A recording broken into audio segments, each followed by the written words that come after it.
Hi మామ. చిరంజీవి గారు నటించిన మన శంకర్ వరప్రసాద్ గారు పండగకు వస్తున్నారు. ట్రైలర్ అయితే రిలీజ్ అయిపోయింది. ఇప్పటి వరకు రిలీజ్ అయిన సాంగ్స్ అన్ని కూడా బ్లాక్ బస్టర్ హిట్ అవడం వల్ల సినిమా మీద ఎక్స్పెక్టేషన్ వేరే లెవెల్కి అయితే వెళ్ళింది. సో ఇప్పుడు ఈ ట్రైలర్ ఎలాగుంది అంటే ఇప్పటి వరకు సాంగ్స్ అన్ని కూడా చాలా బాగున్నాయి. ఈ ట్రైలర్ చూస్తుంటే మాత్రం మన చిరంజీవి గారి వింటేజ్ లుక్స్ అయితే బాగున్నాయి. అండ్ అలాగే చిరంజీవి గారు నయనతార గారు కాంబినేషన్ సీన్స్ కూడా బాగానే అనిపించింది వాళ్ళ పేరు. అండ్ అలాగే లాస్ట్ లో వచ్చిన వెంకటేష్ గారు కాంబినేషన్ సీన్స్ తోటి ట్రైలర్ ని అయితే ఎండ్ చేశారు. సో వెంకటేష్ గారి క్యామియో రోల్ క్లియర్ గా ఒక మంచి మాస్ ఫీస్ట్ అనే అర్థం అయితే అయిపోయింది. ఎందుకంటే ఇంతకుముందు చిరంజీవి గారు వెంకటేష్ గారు కాంబినేషన్ లో వచ్చిన సాంగ్ కూడా మాస్ ఫీస్ట్ సాంగ్ గా మంచి రికగ్నేషన్ అయితే పొందింది.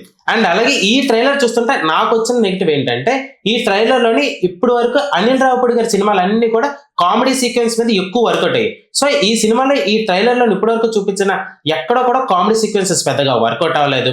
అండ్ అలాగే భీమ్ సిసిరెల్లి గారి సాంగ్స్ ఎంత బాగా అయితే ఇచ్చారో బ్యాక్గ్రౌండ్ మ్యూజిక్ కొంచెం తేడా కొట్టింది అయితే అనిపించింది. సో మేబీ ఆ బ్యాక్గ్రౌండ్ మ్యూజిక్ వల్లే అనుకుంటాను మనకి ఎక్కువగా కామెడీ సీక్వెన్స్ అయితే ఎక్కువగా వర్కౌట్ అయినట్టు అనిపించలేదు. మేబీ చూడాలి, ట్రైలర్ లోని చాలా శాతం దాచి సినిమాకి వెళ్ళిన తర్వాత ఫుల్ మీల్స్ పెడతారేమో మన అనిల్ రావిపూడి గారు.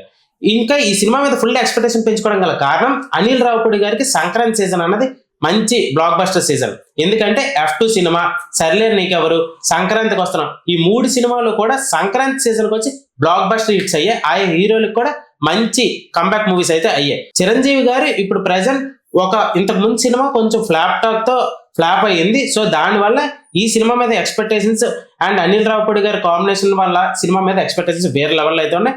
ఇప్పటి వరకు రిలీజ్ అయిన సాంగ్స్ కూడా అలాగే ఉంది. అండ్ ట్రైలర్ కూడా ఆ మాత్రం కొంచెం ఎక్స్పెక్టేషన్స్ కొంచెం తగ్గినట్టు అయితే అనిపించింది. బట్ వీళ్ళిద్దరు కాంబినేషన్ లో సినిమా రావడం వల్ల కొంచెం ఎక్స్పెక్టేషన్స్ అయితే ఉన్నాయి. మేబీ చూడాలి, ఈ సినిమా ఎలా ఉండబోతుందో తెలియాలంటే జనవరి 12 వరకు వెయిట్ చేయాల్సింది. అసలు ఈ ట్రైలర్ మీకు ఎలా కనిపించిందో కింద కామెంట్ సెక్షన్ లో తెలియజేయండి. మరిన్ని మోర్ ఫిల్మీ అప్డేట్స్ కోసం సబ్స్క్రైబ్ టు షుగర్ ఛానల్ మావా.